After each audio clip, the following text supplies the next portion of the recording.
There are some stories that they get under your skin and they don't let go. Tonight, we're diving into one of those. A chilling Chinese urban legend about a bus ride into the heart of darkness. What really happened on that last run of Bus 375? So, let's set the scene. The year is 1995. Think about it for a second. No smartphones, no Ubers, no way to just call a ride. When the city shuts down for the night, the streets get quiet. And if you miss that last bus home, well, you're walking. And on this particular night, the streets of Beijing are just gone, swallowed up by this thick, soupy fog that blankets everything. And the only sound is the low hum of a single engine trying to cut through that eerie, heavy silence. So, put yourself there. You're all alone, it is freezing cold, and then you see it. Headlights cutting through that fog. It's your last bus, your only way home. Do you get on? Even if every single part of you is screaming that something is terribly wrong, for a few unlucky people, this wasn't just a question. It was their reality. This is the story of that final trip. A ride that started out like any other, but ended somewhere else entirely. Okay, so here are the facts of the case, right?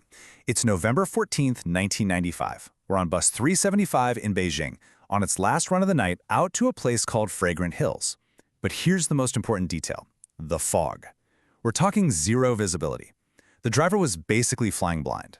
Inside this bus, it's practically a ghost town. Just 4 people floating through the night.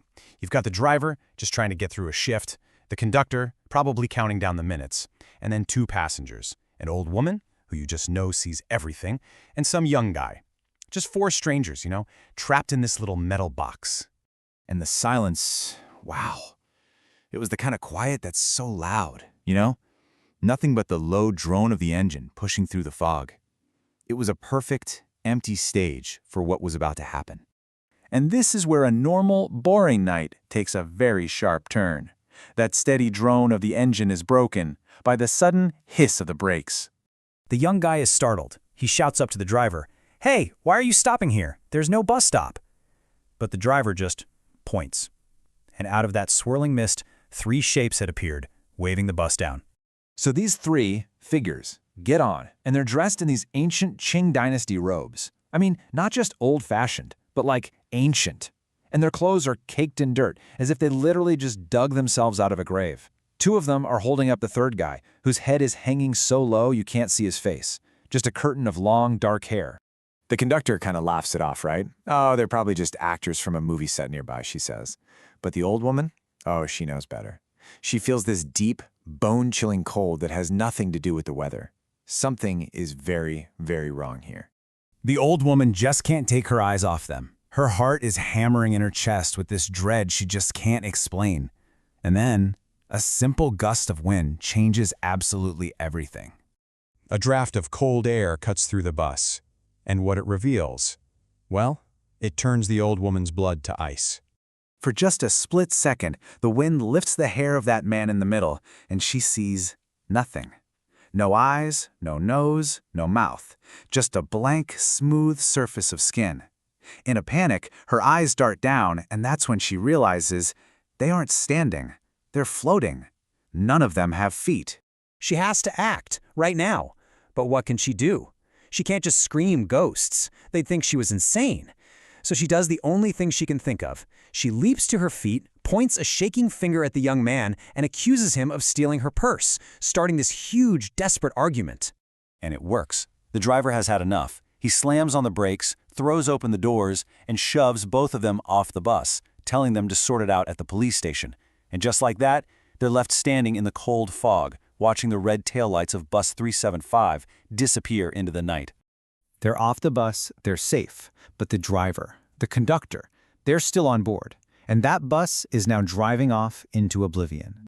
The young man is, of course, furious. "Why did you do that?" he demands.